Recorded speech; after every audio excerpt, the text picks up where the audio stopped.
Hi everybody, I'm Rachel from Rachel Cooks with Love. Today I'm going to be fixing delicious pork carnitas. Now carnitas means little meats, and it's a delicious Mexican dish that originated in the beautiful state of Michoacan, Mexico. Now it's all over the world, and I think you're going to love it because I love it too. So let's get started. So these are the ingredients that I'm going to be using to make my pork carnitas. I've got 1 teaspoon of dried thyme, pepper to your liking, 1 teaspoon of dried cumin, 1 tablespoon of oregano, 1 teaspoon of marjoram, 3 bay leaves, small bunch of thyme, only because I really like the thyme in this dish. I've got 7 garlic cloves, and they're mostly big pieces. You can never have enough, so you can go with 8 or 9 or 6 or 10, whatever you like. And I've got about 1 tablespoon of salt, half of a medium onion. I'm going to use the zest and juice of 1 lime, the zest and juice of 1 orange, 3/4 of a cup of Coca Cola, 3/4 of a cup of milk. I'll be using about 3/4 of a cup of warm water, and I've got 3 pounds of pork shoulder right here, and I've cut them up to the size of about 3 inches. Now, I wanted to tell you that the reason that I'm going to be using pork shoulder, and I explain that to you because I've had a couple of friends of mine who said, what kind of a meat do you use when you make pork carnitas? Can you use any kind of pork meat? And the answer is kind of like yes and no. In Mexico, they'll put in the whole pig cut into pieces, and that's great because you have a combination of all of them. But you know, you want to put it at different timing because one piece of pork may cook a lot quicker than another. Like for example, the pork loin. If you don't really want to use pork loin to make carnitas because it's very lean and it's not a meat that is meant to cook long and slow. Whereas the pork shoulder is ideal for carnitas because it's a meat that's got fantastic marbling in it, and it is just perfect for carnitas because it can be cooked low, slow, and for a long time. And you want to take off a lot of the excess fat, but you want to leave some of the fat in there because that is what's going to give it a very tender, moist, juicy, kind of like a good steak. You know, you want to get a ribeye steak that has a lot of marbling because that's what gives the steak the delicious taste. It's kind of like the same thing with a pork shoulder. You know, there's different types of parts to the pig that you can use, and they are excellent. And since the pork shoulder is ideal for carnitas, that's what I'm going to be using today. The reason people like to use copper is because it's an excellent conductor of heat, and it's just quick, you know, to get it hot. Heat is distributed in the pot really, really well. And I happen to have a nice collection of copper, and I have a copper pot and all that, and that's the reason I'm going to be using copper. But if I didn't have it, I would just use a regular Dutch oven or a stainless steel pot, so it doesn't matter. Now, you don't want to use cooking oil when you make carnitas because cooking oil, if you use cooking oil, which you do not want to use, it's going to splatter, it's going to get super hot, and you're going to have a mess. So you want to use lard. So I am going to be using my copper pot, and I am going to be using 3 cups of lard. Now, before I get to putting my pork carnitas into the hot lard, I'm going to go ahead and get 1 cup hot water, and I'm going to go ahead and put the salt in there because I want the salt to dissolve before I put it in. So I'm just going to give it a light stir like that, and I'm going to just let it sit there. So now let's get started with our carnitas. So I'm going to go ahead and set my temperature on just a little bit below medium. Now when you make pork carnitas, you want it on medium-high heat. You want them to have a nice, low, steady boil. But because I'm using copper, and it's a very good conductor of heat, I set mine lower than medium because it gets hot really quick. I'm going to go ahead and let my lard, I already put it in there. I'm going to go ahead and let it get nice and hot before I put my carnitas in there. So I'm going to go ahead and put in my carnitas in there very carefully like that.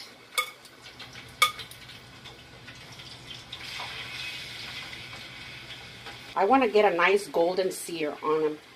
So that's what I'm going to do. And I might do just a few pieces at a time until I can get that nice sear on them. And then I'll do the other pieces.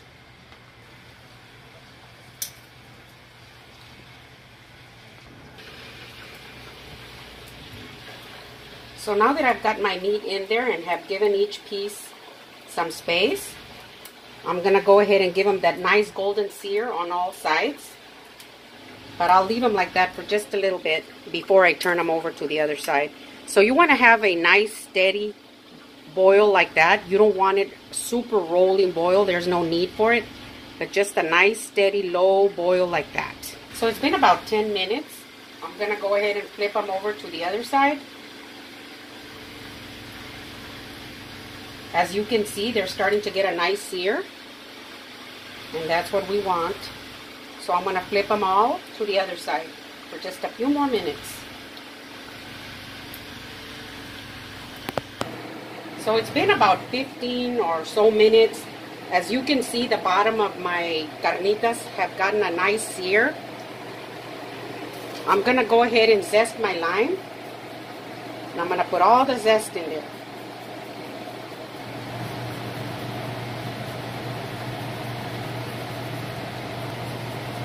Now when you zest your lime in there, you just want to get the dark green surface. You don't want to get the white part because it can be a little bitter on you. So you just want to give it a nice surface zest like this.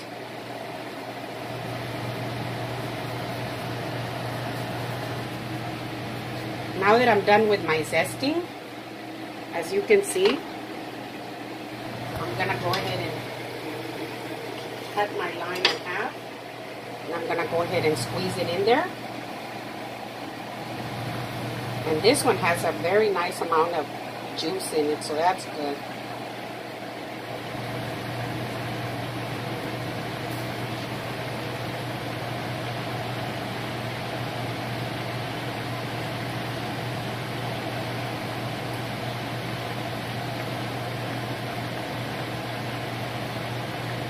I'm going to do the same thing to my orange.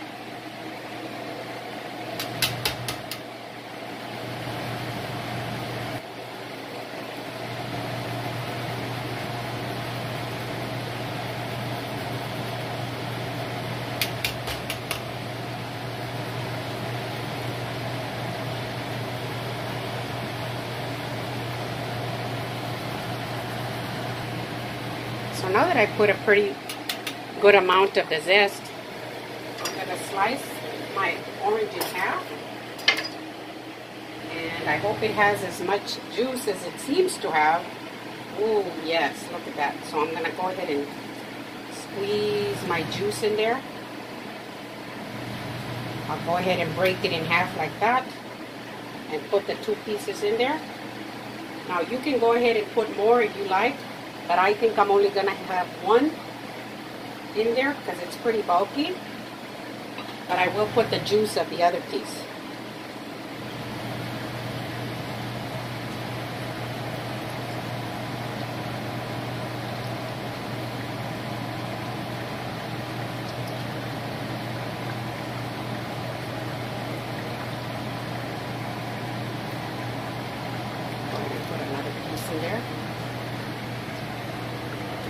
Now you want to be flipping them around, I would say about every 15 minutes.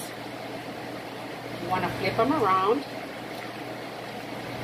And then I'm going to go ahead and add my water with my salt. Now the salt should have already dissolved by now. I don't like to just throw the salt in there like that because I feel that I'm able to get it to dissolve better in the water. And then I put it in. Now some people like to salt all their meat before they put it in, and that's fine. If it works for you, you can do it like that. Now you want to be careful when you put your salted water in there, not because it's going to splash out or anything, but if you put it in real quick, then the lard will splash out. So just put it in there carefully. Just like that.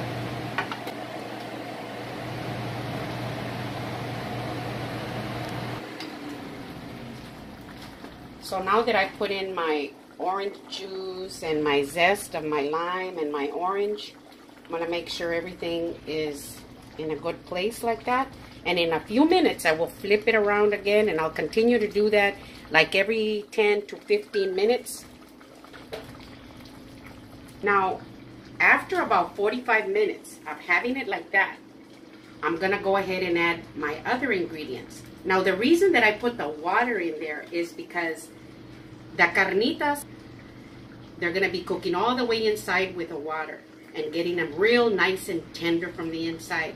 Now, once all that water evaporates, because you don't want to cook your carnitas with a lid on, it's with a lid off. But once all that water evaporates, then it's nothing but the lard only. That's where you're going to get that beautiful golden crisp on the outside. So for 45 minutes, it's going to be boiling like this until the water evaporates.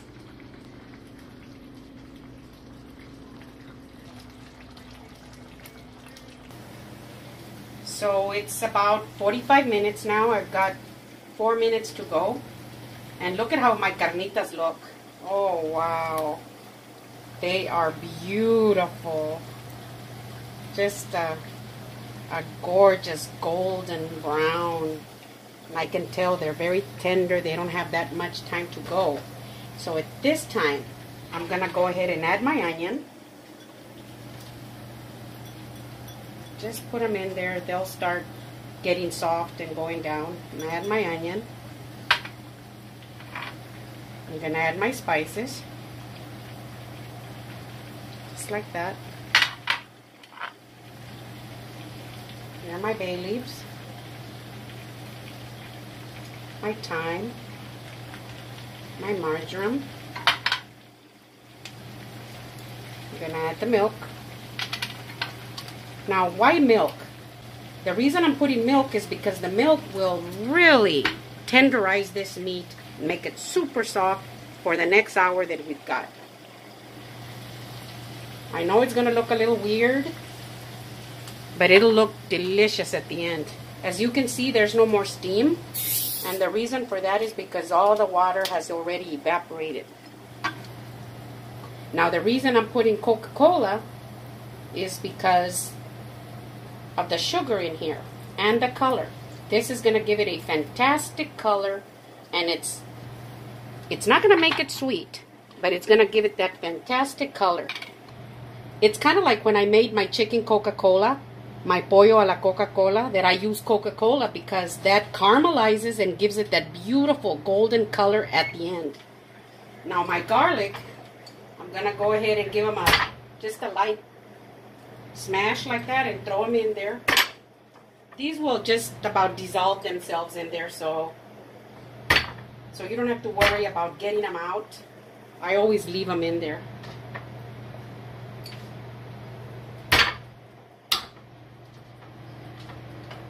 Just like that. Now I'll just give it a stir and let all those herbs, spices go to the bottom. Just like that. Now the milk is gonna curdle, but after a while it'll smooth out, and then it's gonna be perfect. It's already starting to smell so good.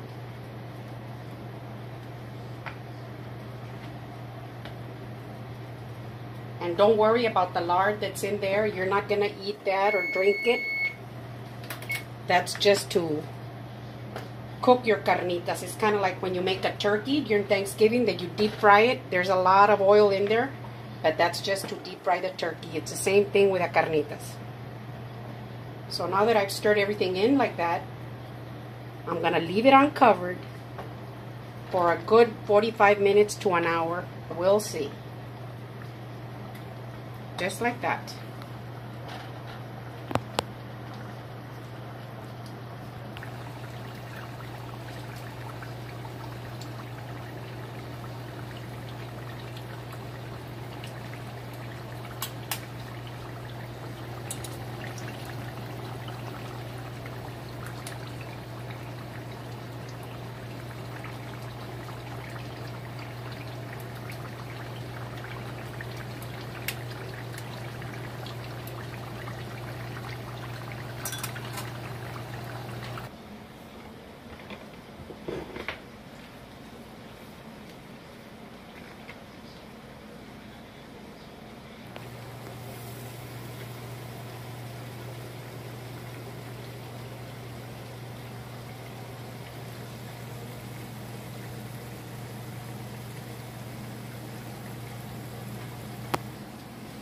So it's been 2 hours and my carnitas are ready.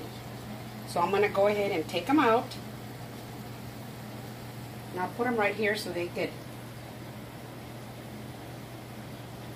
lose some of that lard on the paper towels. Oh my gosh, look at how beautiful these look.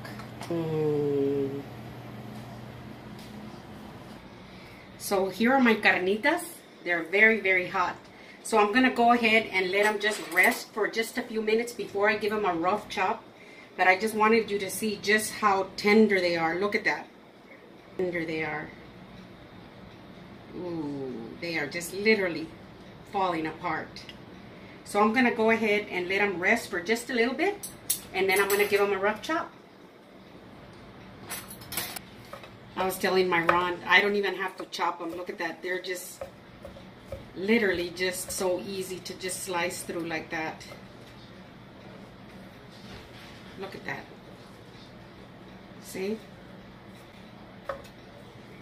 Just a light chop like that.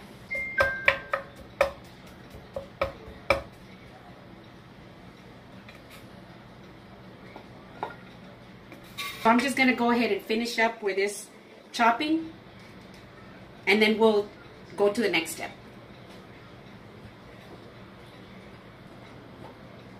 So my carnitas are ready to go. Look at that. Oh my gosh. I went ahead and made some corn tortillas. I've got some tomatillo salsa here. This is my Ron's real favorite, so I always have this ready. I always have some made in the refrigerator, and if I don't, I'll make some real quick. I've got some queso fresco, I've got some avocado, and over here I've got some cilantro, onions, and some chopped tomato. You can have anything that you like on it, whatever you like. These are some of the things that we like. So I'm gonna get one of my delicious corn tortillas, put some of my carnitas right here. See? Look at how delicious these look, about like that. And you just can't have carnitas without onions and avocado and cilantro and tomato. Those are just some of the things that are a sure thing. I like tomato in mine. Then some of the queso fresco. See? Now I'll put some of the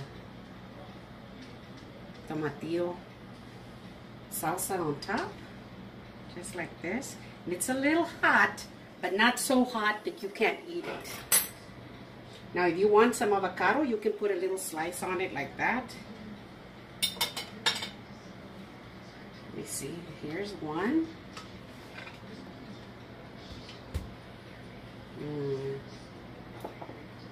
Let's make us another one here.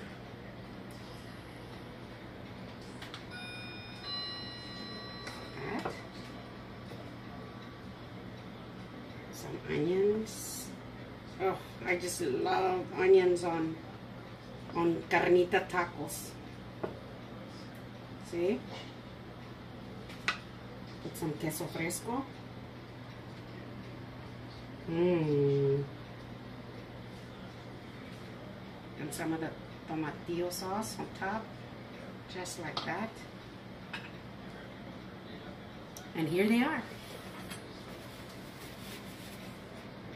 So now for the taste test.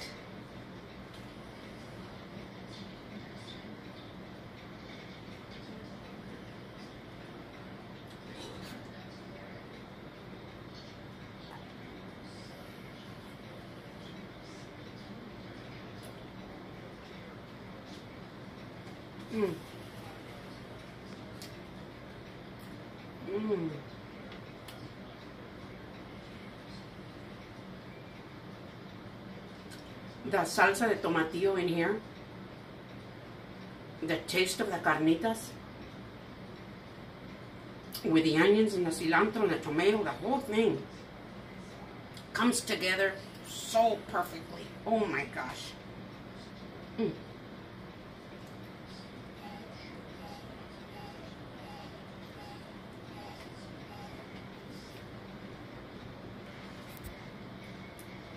Oh my gosh, these carnitas are delicious, and I hope you really get to try them. I hope I was able to explain some of the steps, and if you like my video, give me a thumbs up, share with your friends, subscribe if you haven't yet subscribed, send me a comment and tell me what you think. Thank you.